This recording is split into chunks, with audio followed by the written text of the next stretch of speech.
আচ্ছা, এই বর্ষাকালে বৃষ্টির মধ্যে আপনাকে যদি একটা জমজমাট ভূতের গল্প শোনানো হয়, যেখানে আবার পশ্চিমবঙ্গের কিছু পুরনো ইতিহাসের কথাও লেখা আছে, তাহলে আপনার কেমন লাগবে? সন্ধেটা একেবারে জমে যাবে, তাই তো? সেই রকমই একটি গল্প চলে এসেছে সনিক স্টোরিজ ইউটিউব চ্যানেলে। তাই এখনও যদি না শুনে থাকেন, শুনে নিন আমাদের নিবেদন। নিশিন্দাপুরের কালবধূ। সনাতন চরিত্রে অভিনয় করেছি। আমি রয়েছি মহিম চৌধুরীর চরিত্রে। আমিও আছি এই গল্পে ভজহরি চরিত্রে।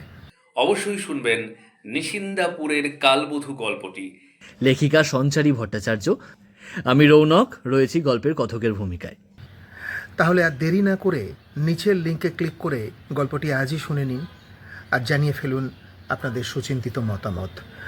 আপনাদের মতামত আমাদের পরবর্তী কন্টেন্ট তৈরি করতে উৎসাহ প্রদান করবে।